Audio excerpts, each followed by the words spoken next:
Assalamualaikum warahmatullahi wabarakatuh. Bertemu kembali bersama Ibu dalam pembelajaran kimia pada materi konsep mol. Bagaimana kabar kalian hari ini? Semoga kalian dalam keadaan sehat walafiat dan tetap semangat untuk belajar ya.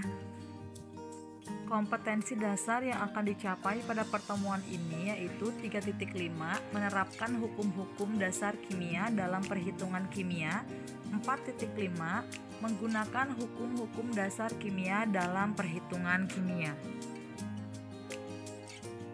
Tujuan pembelajarannya, melalui kajian pustaka, siswa diharapkan dapat 1.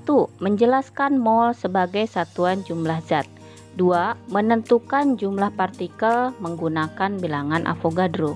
3. Menentukan MR senyawa berdasarkan data AR atom penyusun senyawa. 4.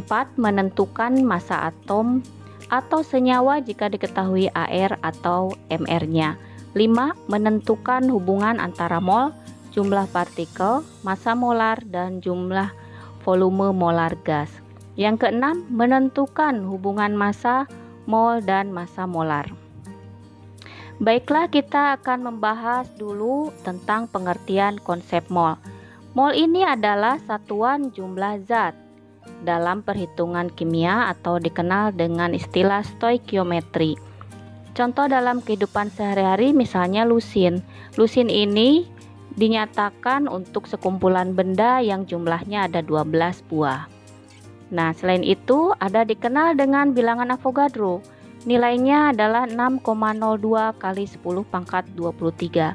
Nah, lambang bilangan Avogadro ini dikenal dengan huruf L.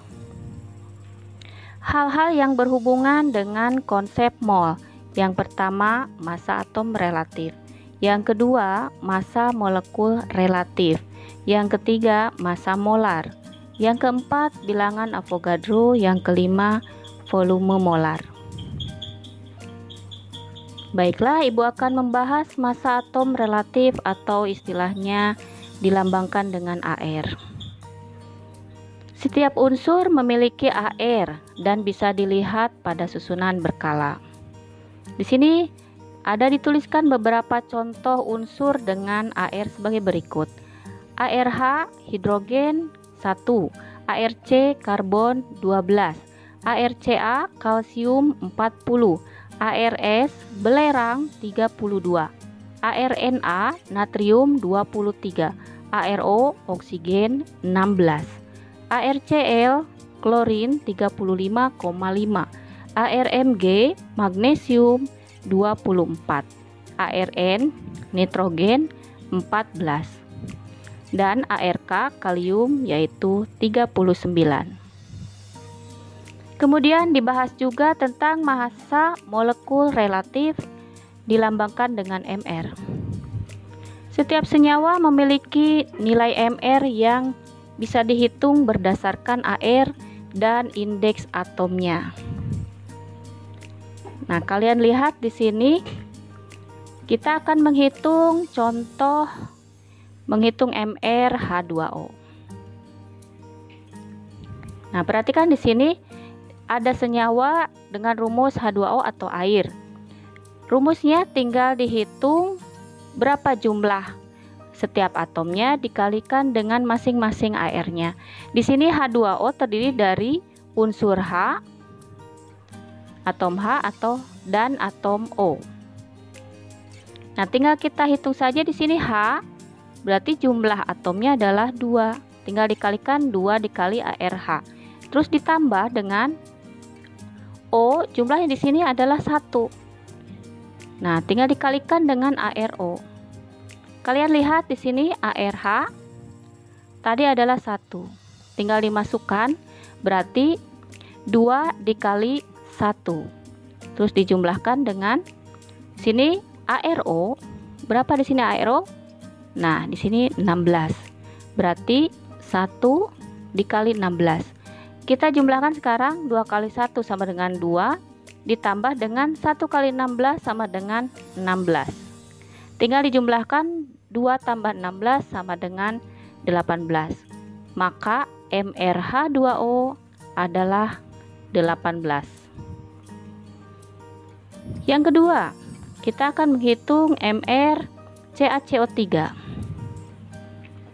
CaCO3 terdiri dari 3 atom, Ca, C, dan O, dengan jumlah masing-masing Ca berjumlah 1, C berjumlah 1, dan O berjumlah 3. Berarti kita tinggal mengalihkan dengan masing-masing AR-nya dan jumlahkan. Maka kita peroleh 1 kali ARCA. ARCA adalah 40. 1 kali 40 berarti 40. Ditambah 2 kali ARC. ARC adalah 12, berarti 1 kali 12 sama dengan 12. Terus ditambah dengan 3 kali ARO. ARO adalah 16. O adalah 16, berarti tinggal dikalikan 3 kali 16 sama dengan 48. Sekarang dijumlahkan 40 ditambah 12 ditambah 48 sama dengan 100. Maka kesimpulannya MR CaCO3 adalah 100. Agar kalian lebih memahami cara menghitung MR, di sini ada latihan soalnya.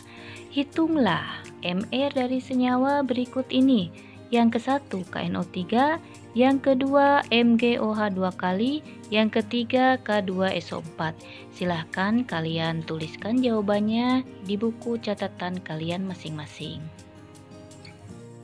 Sekarang kita akan mempelajari tentang konsep mol, hubungannya dengan jumlah partikel, massa, volume, dan molaritas. Nah, di sini bisa kalian lihat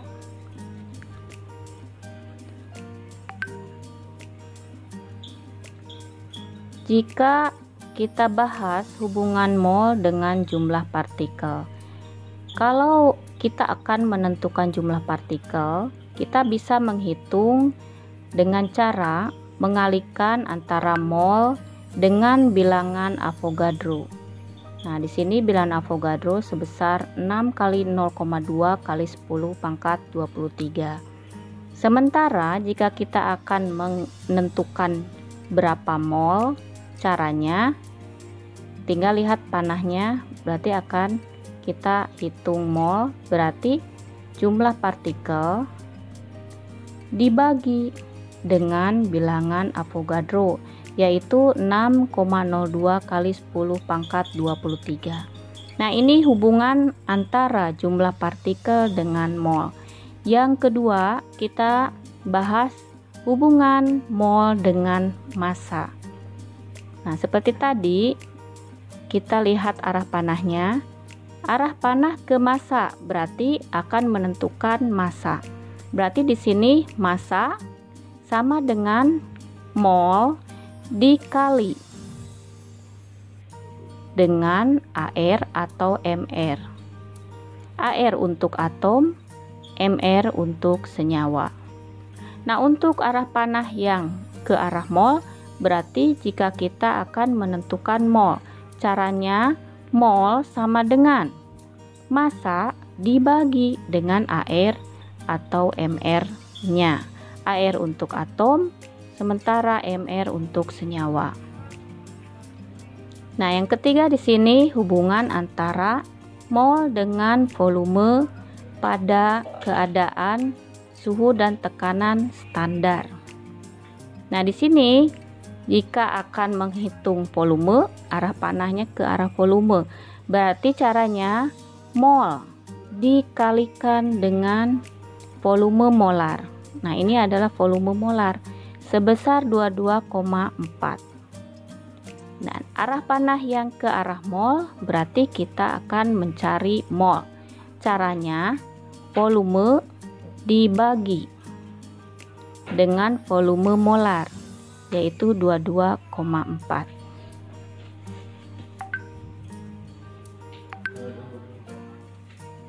Nah, bisa kalian di sini konsep mol hubungannya dengan jumlah partikel, massa, volume, dan molaritas.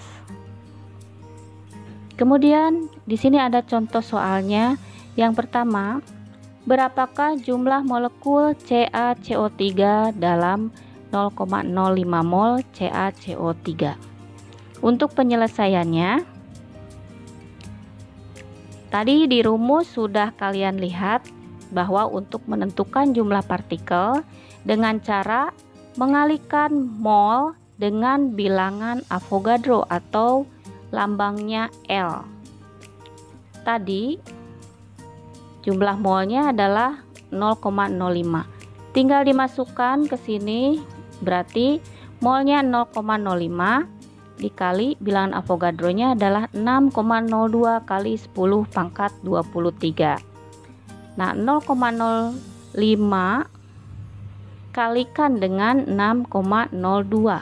Hasilnya adalah 0,301 kali 10 pangkat 22. Nah, bilangan ini kita ubah bentuknya ke dalam notasi ilmiah.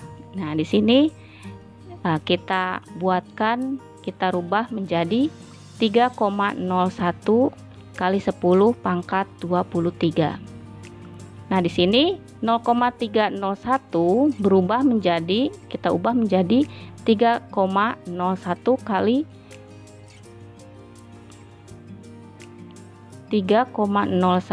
kali 10 pangkat min 1 dikalikan dengan yang 10 kali pangkat 23. Sehingga di sini 3,01-nya kita tulis kembali, sementara eksponennya negatif 1 dijumlahkan dengan 23 atau 23 dikurangi 1, maka hasilnya 22. Sehingga jumlah partikel CaCO3 adalah 3,01 kali 10 pangkat 22 partikel. Contoh soal kedua, tentukan massa dari 3,01 kali 10 pangkat 23 atom Ca, sementara nilai ArCa adalah 40.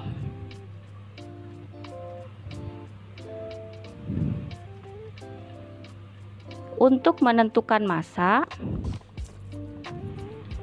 di sini yang diketahui terlebih dahulu adalah jumlah partikelnya.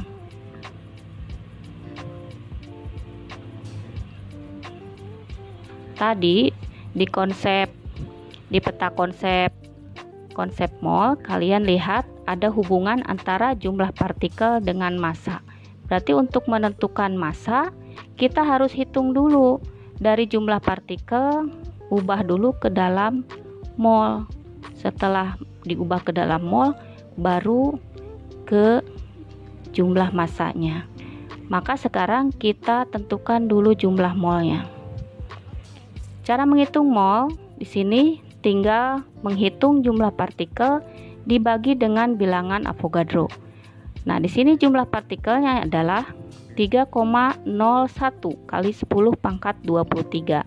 Masukkan ke sini. Kemudian dibagi L. L adalah bilangan Avogadro. Seperti yang sudah dituliskan, kalian sudah diberitahu bahwa bilangan Avogadronya adalah 6,02 kali 10 pangkat 23. Nah, di sini ditulisnya di atas. Ini juga di atas ya.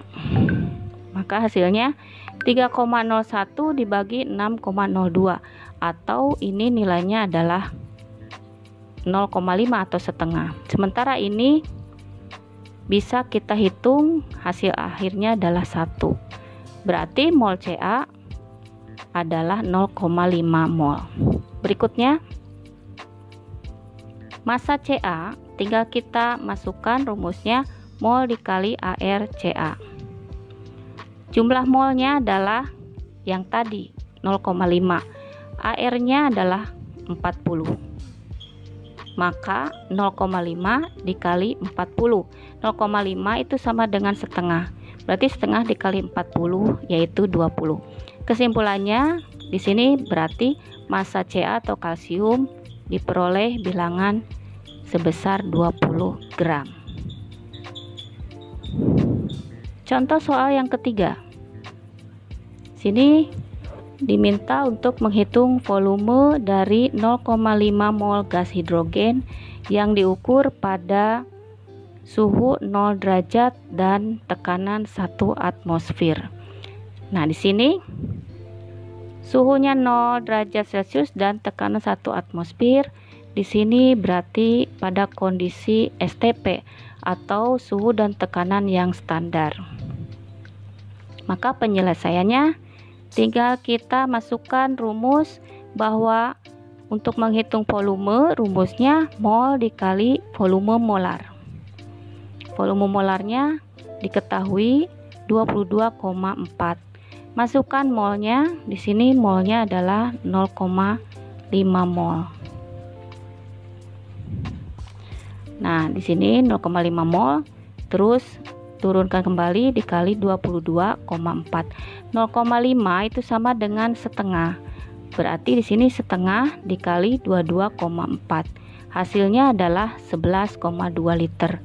Berarti kesimpulannya volume H2 pada keadaan standar adalah 11,2 liter. Nah, di sini tugas setelah pembelajaran yang sudah Ibu jelaskan tadi, silahkan kalian kerjakan tugas ini di buku catatan. Nah, kemudian kalian kirimkan ke Texas Learning-nya. Kalau ada yang kalian kurang paham, nah boleh silakan hubungi guru masing-masing dan nomornya bisa kalian tanyakan ke wali kelas. Nah, akhir kata, sampai jumpa semuanya anak-anak Ibu. Terima kasih atas perhatiannya. Semoga apa yang sudah Ibu jelaskan bisa kalian pahami semuanya. Akhir kata, mari kita tutup dengan bacaan hamdalah. Alhamdulillahirabbil alamin. Assalamualaikum warahmatullahi wabarakatuh.